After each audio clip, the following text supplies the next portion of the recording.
Well, I can see a few stars from my light polluted backyard here, but we're going to talk about that. Hello, everybody, as we're doing some stargazing today on Stay Star Curious. I'm Marquette. We're so glad you joined us today.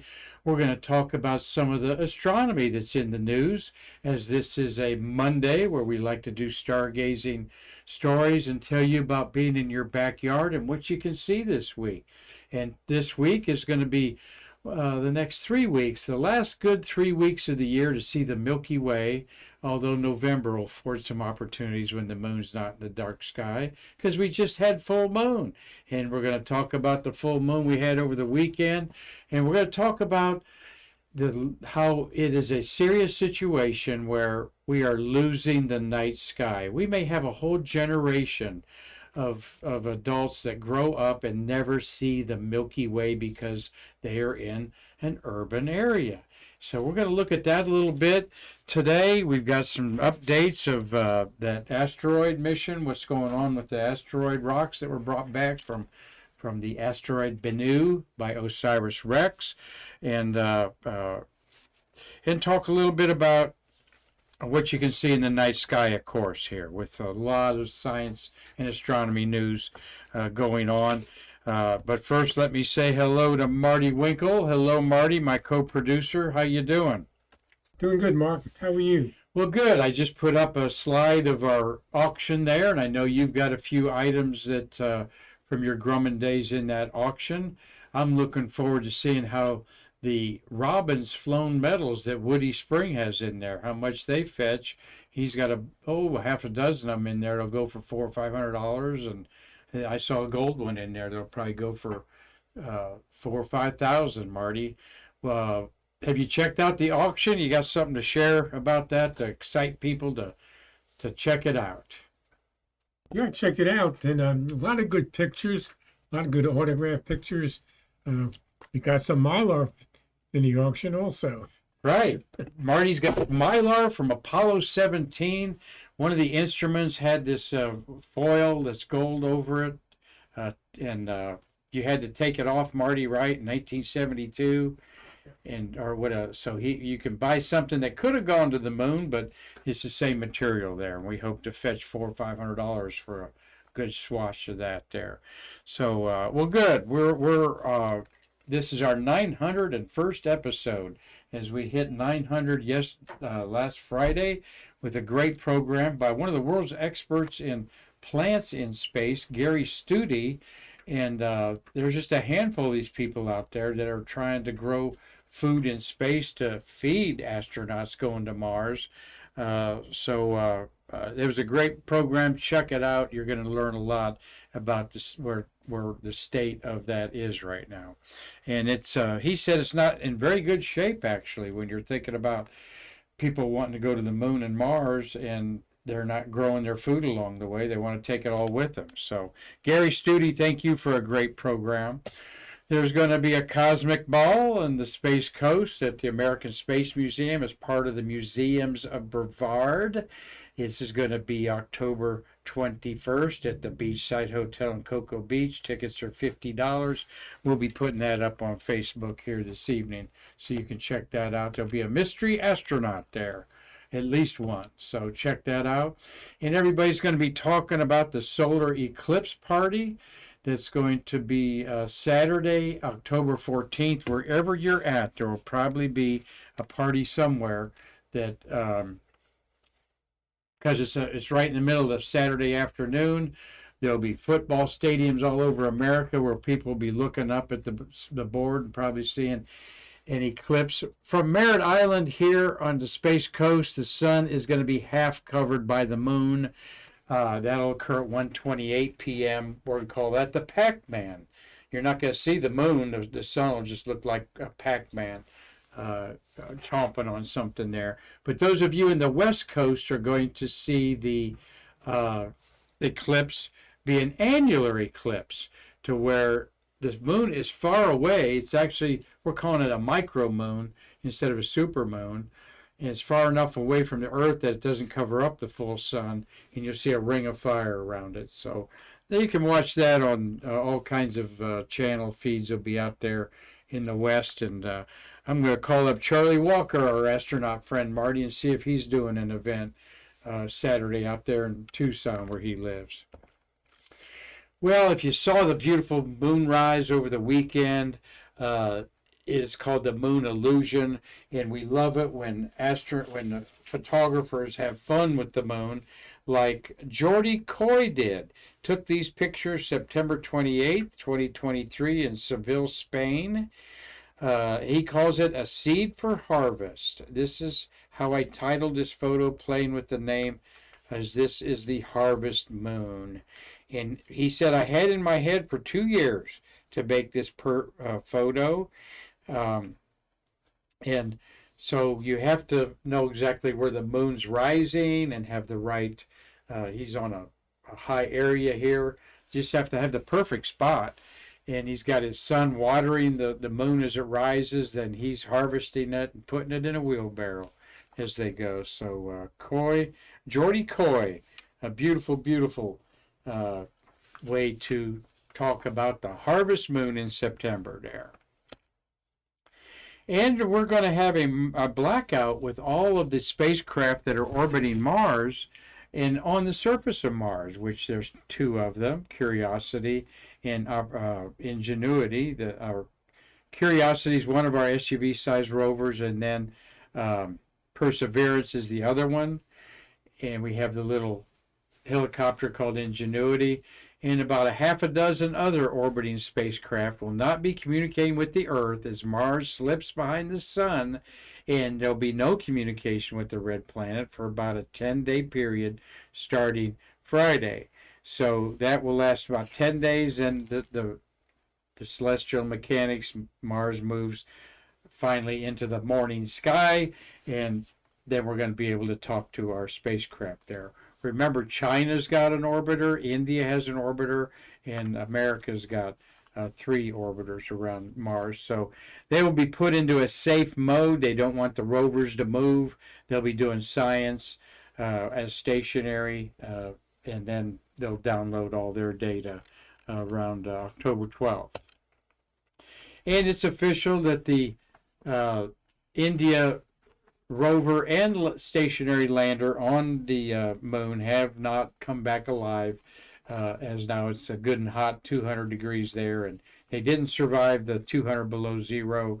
Battery power just wasn't enough to keep it through the night, the lunar night, to power it up with the solar panels during the day. Had a great mission by the India Space Agency, something that they can be very proud of.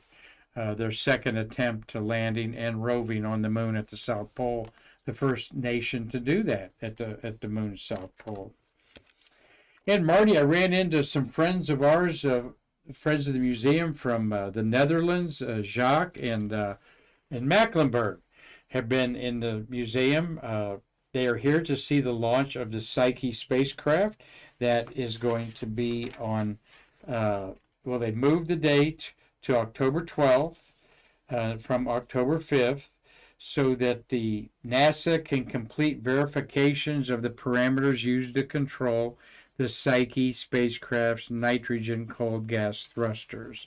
So something in the checkout led them to believe they need to check the nitrogen gas flow thrusters there. This is what the spacecraft will look like in about 2 years when it's orbiting a metal asteroid, an all-metal asteroid that's made of iron, they think. We've never seen anything like this up close. And Psyche has been scheduled to launch on the 8th Falcon 9 rocket launch from Kennedy Space Center, now on October 12th. So we hope that goes off good. Looking forward to that.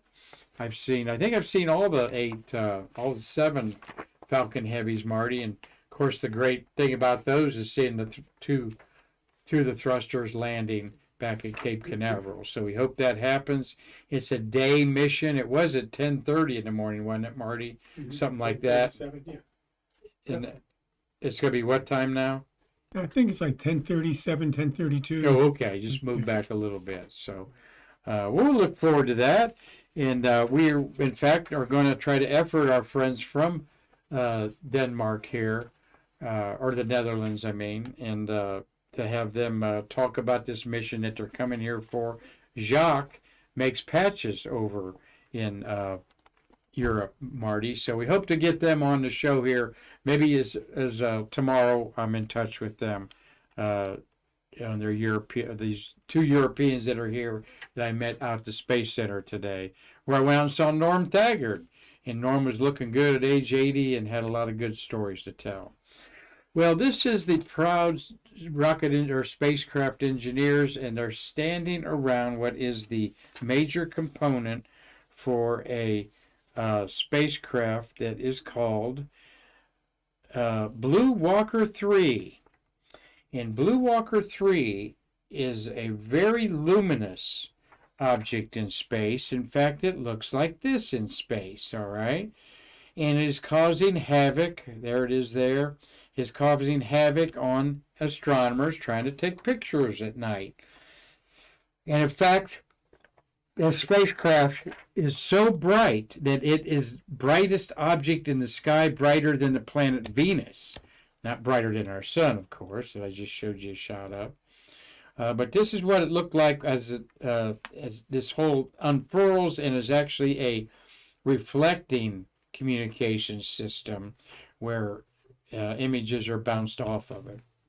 The company is AST, Space Mobile, and they want to put 90 of these satellites in a constellation around the Earth to create a cellular broadband network designed to seamlessly connect everyday smartphones in remote areas.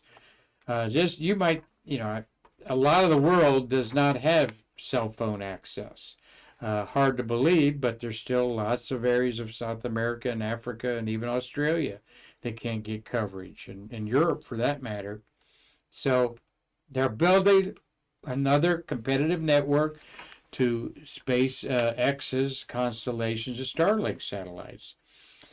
Well, today, Monday, the International Astronomical Union announced that they consider it unacceptably bright for many sky observers around the world, and they are petitioning to have this company do something about their highly reflective, unfurled pattern there of I think they're reflective prisms and so forth on there. So it is a battle with SpaceX, now over 5,000 satellites orbiting Earth for communications. They have painted the bottoms of them black to appease some of the astronomy community. This group has done nothing to consider astronomers and the fact that you have a bright light in the sky orbiting the Earth and someone's taking a photograph. It can mess up their data. Now, we're just not talking about the amateur astronomers in their backyards being upset about this. We're talking about universities around the world that pay good money for their astronomers to go on top of these mountains in Sierra Tololo in Venezuela, Uruguay, where some of these high altitude observatories are to get out of the Earth's atmosphere. And they're paying big money to keep their astronomers there, room and board, and pay fees to the telescopes and so forth. And if they get data where these bright satellites wash it out, so to speak, they've wasted their money. So hopefully they'll have a meeting of the minds about it. Well, I've told you that the sun is at a peak of its activity, a 11-year solar cycle. This is all the sunspots in the month of September. As they traveled around the sun, you can get the idea that the one at the very top is rotating around. It started breaking up actually before it got on the other side of the sun. The sun takes 30 days to rotate. In the center at the top, it actually takes less days, like 25 days. So very slow rotation around the front of the sun. So you'll see something for 2 weeks if you're a solar astronomer. So anyway, these are all the sunspots that we saw as they marched across the surface of the sun. We're at a peak of solar activity, which heats up the Earth's atmosphere slightly, which raises that atmosphere and creates drag on lower satellites.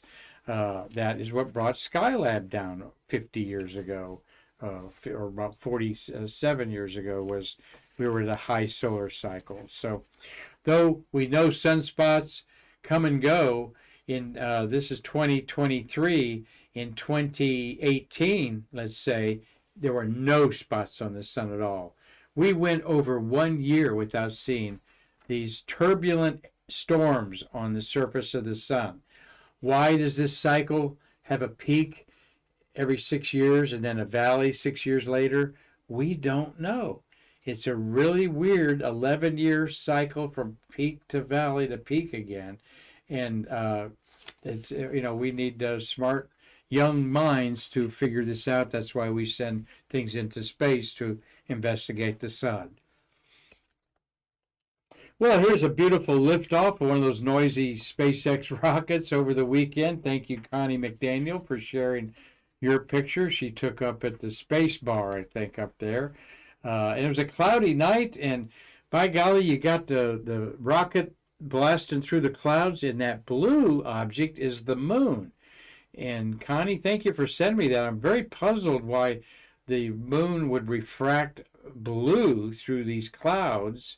Nonetheless, they did, and it's a very beautiful picture as you see the Space Coast, Cape Canaveral and Kennedy Space Center at the bottom of the picture there over the Indian River. So though it might be cloudy, it still was a noisy rocket launch there, and we love those. I think it was the 61st of the year. So that's what they look like for you, those of you that wonder.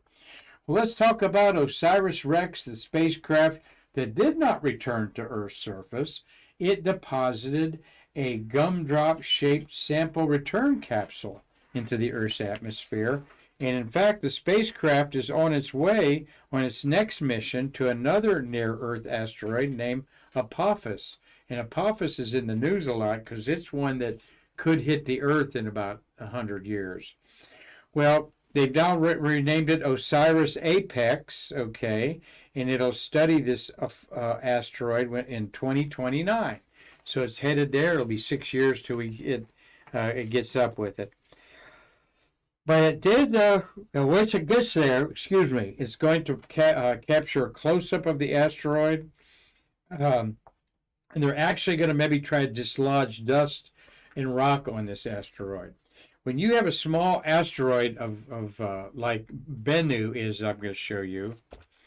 Here is the surface of Bennu, which was less than a quarter mile across. It's a big square. I think I got a picture of it right there. There we are. That's the asteroid that we now have samples of in Houston, Texas, in NASA's clean room that was built for moon rocks. You could see these rocks just on the edge of it there. You could literally kick them off, and they would go and they would go into orbit around this square cube shaped like a pair of dice. And it's actually theorized that you could maybe part this like this. If you could start going through it, it would be like a bunch of peanuts, packing peanuts, okay, or those balls that kids play in. You'd be able to push stuff around inside of it. They theorize because the gravity is so low on this. It's just a pile of rubble, barely holding together. But this pile of rubble is the beginning of our solar system. Not weathered at all, the pristine samples of our solar system, and this is what we're anxious to have. Here is the OSIRIS spacecraft as it went down on the asteroid in an artist's conception with a probe that sampled 4 different areas. It actually blasted air into the ground. The air shot up dirt and dust into the collector. It did that on 4 different areas. There's 4 different sample sites. You can see particularly on the 3 on the left where the sample air was blown to move the surface there. And then this is the container. But while they had cameras all over OSIRIS, and as they were putting this canister that collected things back down, debris was escaping it. It collected so much debris.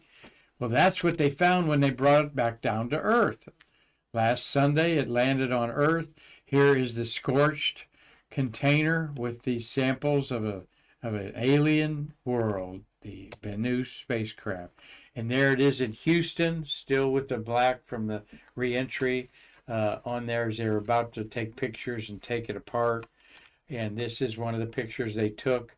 And as you look real close on that, Marty, you see kind of the dust and grime and dirt on the lid at the top. At the bottom, you actually see that blackness outline is pieces of Bennu that are there. That and inside what looks like to me an air filter for an old Ford truck or something. That circular air filter, for better lack of word, contains the 4 samples in there. Over 2 ounces, they think. They're going to package these components up and have sent them around to different scientists around the world. 233 scientists representing 38 institutions globally, in fact, have been distributed a quarter of the sample. The other 70% is going to be stored at Johnson Space Center in a backup facility at White Sands, New Mexico. And they will investigate it really quickly and then put it away, maybe for 10 years, maybe for 20 years, maybe for 50 years, like they've done some of the Apollo rocks. Why would they wait 50 years to look at a sample? Because obviously technology is going to grow and increase, and you will have types of equipment that you never had before. For example, everyone was taking X-rays 50 years ago, and now we have MRIs, magnetic resonance imagery, created in a whole different way, and you don't have to worry about the X-rays, radiation, and so forth. So there's always science is increasing its earthly knowledge with new instruments and new equipment, and that's what they're going to put some samples away for 2 generations later to maybe look at these things. I think that's pretty cool. They can always pull them out and look at them at any time they want. Well, NASA saw these first asteroids come back to Earth, and this is 3 pictures here, and then you've got an umbrella, not an umbrella, you've got a parachute with the Osiris return capsule there. All right. On the left is the Tucson. What's going to happen here is back this fall, samples will be distributed to 3 museums, and Smithsonian National Museum in Washington, D.C. in the center will get a sample. The Space Center in Houston, Texas will get another sample on the right. And on the left is the University of Arizona's Alfie Norville Gem and Mineral Museum in Tucson. And they were selected to exhibit a piece of asteroid Bennu starting probably in November, maybe late October. So they're supposed to have a press conference October 11th about the initial findings of this. But you can go to your post office and get some stamps celebrating Osiris Rex. I think I'll do that on the way home, Marty, if I get there before they close. Now, why are we doing this? Why study asteroids millions of miles away and bring pieces of them back? For the simple reason that there are 2,349 potentially hazardous asteroids right now orbiting the vicinity of the Earth.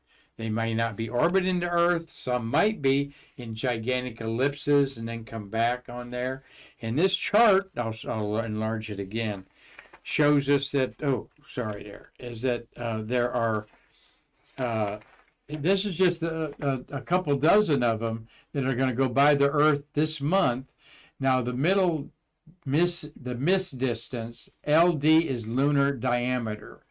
So we've got the several that are, all of them are more than 1 lunar diameter or 240,000 miles away on the average, okay? But there's the velocity, the diameter in meters of these objects. None of them are much bigger than a car, okay? But there's something the size of a vehicle you drive on the road hitting the Earth directly could wipe out a city. with that amount of energy. So you just never know. But none of these are going to hit the Earth yet. We have a system. NASA has telescopes that are constantly monitoring the objects around our Earth, and you'll find out. You'll hear about one, Marty. You'll have one in the news, and they'll say, "Oh, we had one pass by the Earth, and it was inside the moon's diameter, and we didn't see it until yesterday." All right, and that's what's going to happen. We can only see objects that are about the size of a vehicle in your driveway. Anything smaller, they cannot detect. So they being a network of telescopes around the world. Well, International Astronomy Day is June 30th every year, and we celebrate that to bring awareness of these potentially hazardous asteroids that could hit the Earth. They're called PHAs. And so International Astronomy Day every June 30th, and they had their 8th one this year. It's gaining some momentum. Actually, rock star Brian May of Queen is a doctor of asteroid knowledge. He's a doctor of planet geology and such, and Brian May is very active in Asteroid Day. Well, let's talk at the end of the program here about looking at the Milky Way this week, and a great way to learn the stars. Here's a shot of the Milky Way. You can just barely see some of the star clouds on the horizon. This is looking into Scorpio and Sagittarius out at Herky Huffman Wildlife Preserve, which is west of Melbourne, about about an hour or so west of Melbourne. But if you want to learn stargazing, go to Marty. Can you take the banner off the top there? Which key is that?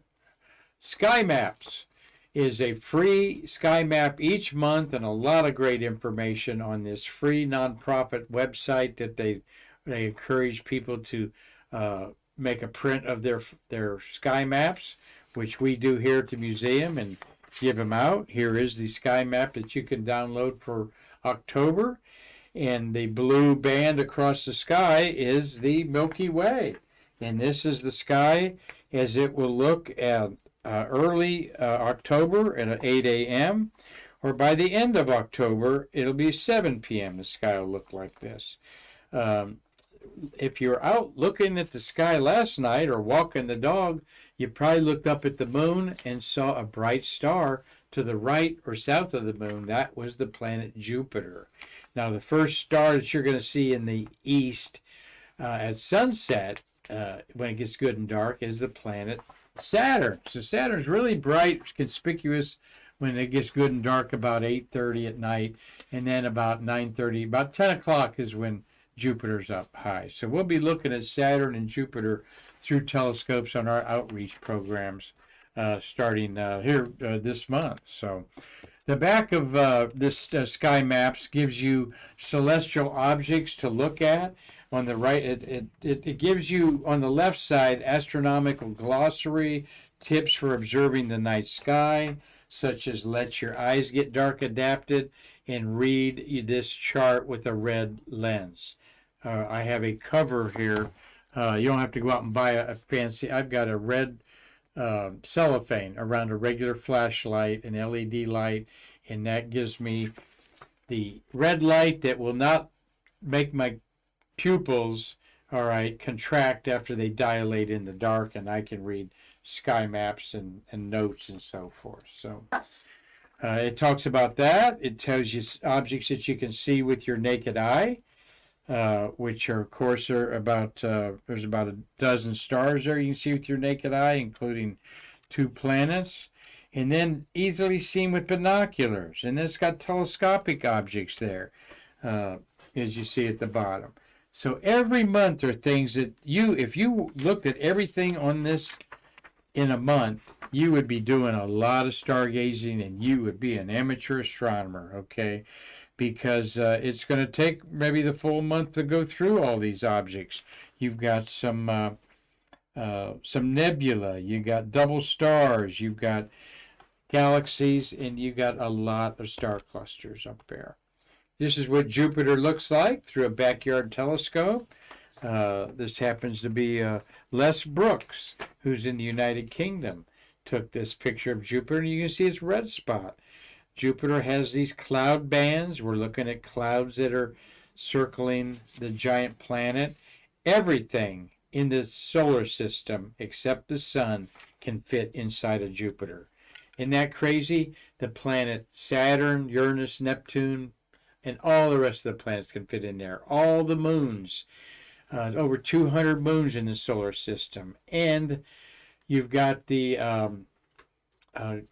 asteroids and comets and so forth, can all fit inside this globe. That's the truth. Here's the planet Saturn, how you'd look through it through a telescope, all right?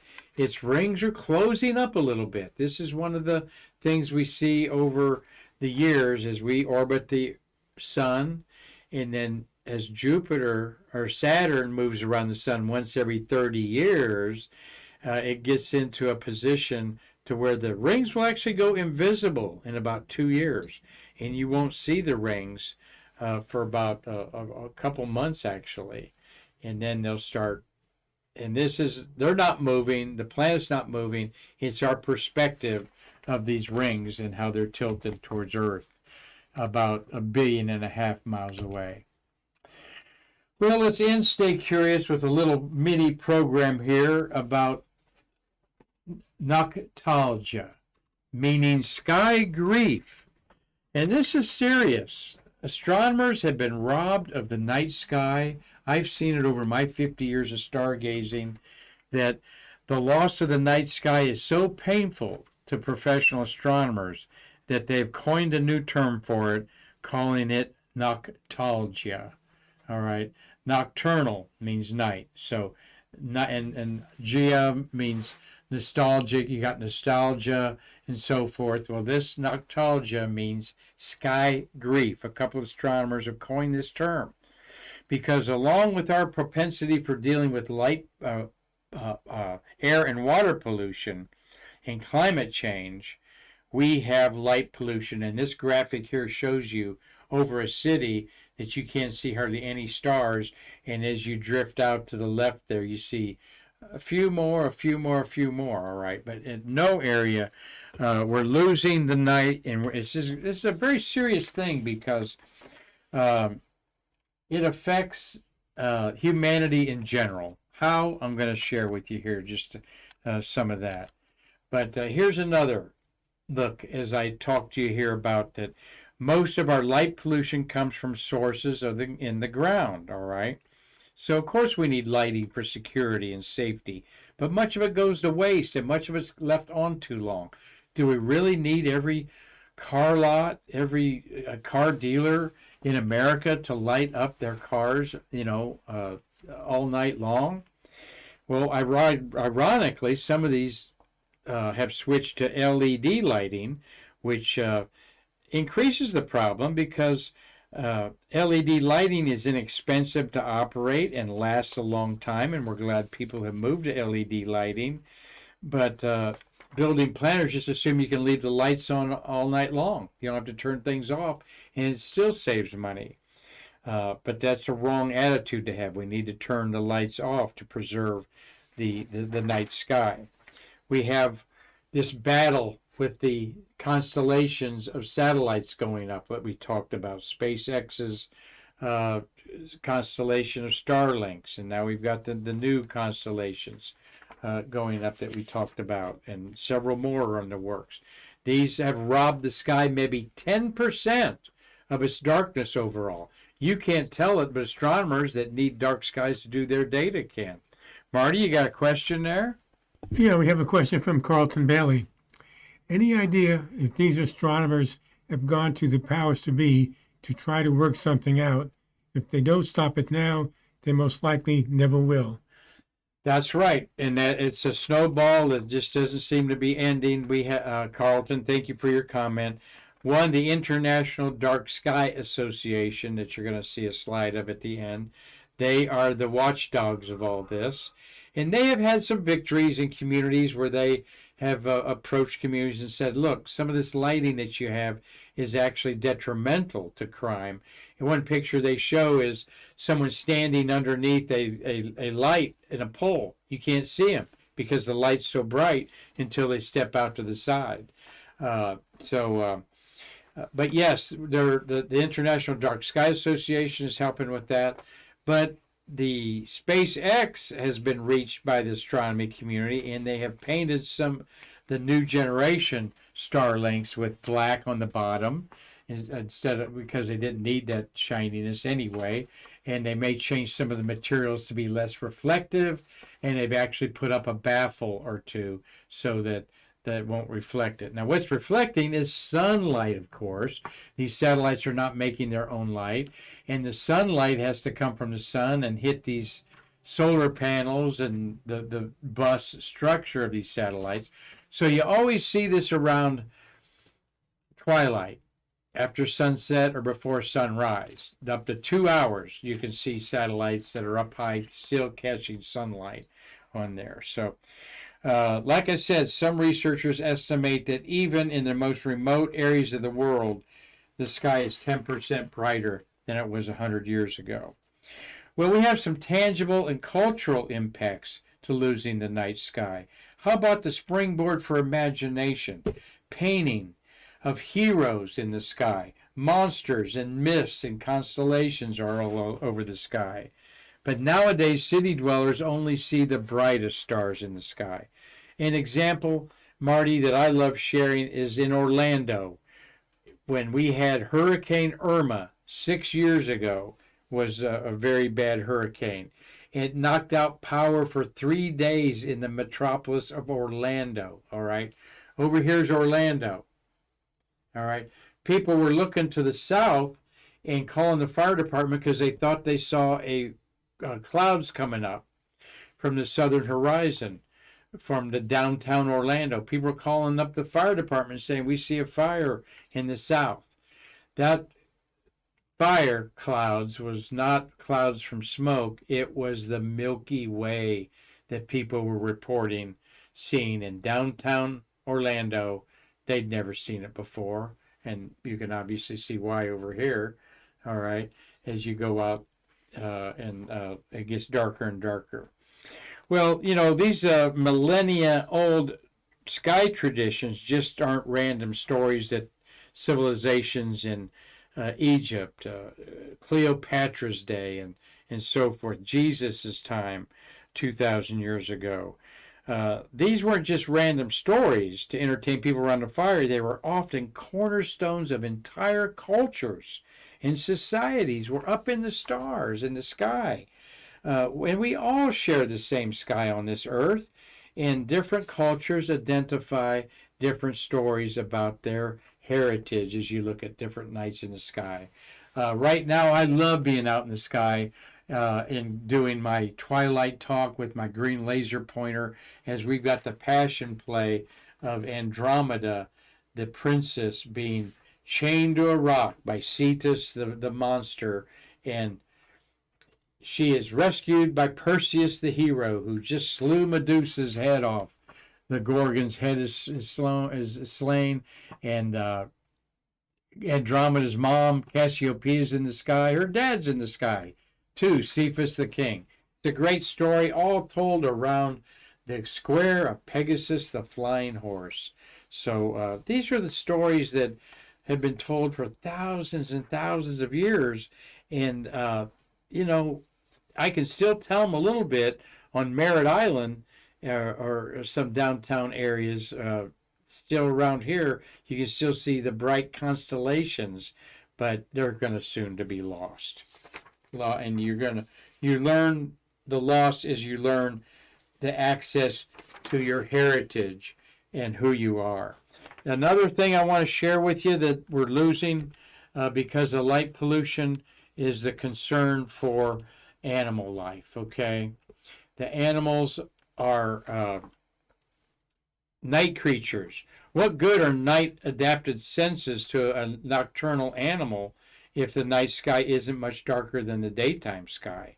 Researchers have identified several species of mammals and insects whose circadian rhythms are getting thrown off. making them vulnerable to predators. Or reverse, the inability to effectively locate their prey, all right? So given the harmful effects of light pollution, this word noctalgia, Noctalgia, Noctalgia, Noctalgia is, we're grieving for the sky that we're losing. As you can see, hard to get out and just see anything these days under the sky. So again, the city, suburbs, I can barely see the Milky Way in my suburban backyard, but I know what I'm looking for. And then you get out in some rural areas around here, like north of here, the Mims area, over towards Sanford, between there and St. John's River there. It can look like rural area there. But to look excellent, you've got to be out somewhere in the Smoky Mountains, or on top of the Rocky Mountains, or out in the desert to see that there. So there's still hope, and a lot of that hope lies in the International Dark Sky Association there. And I've had some doings with them throughout my astronomy career.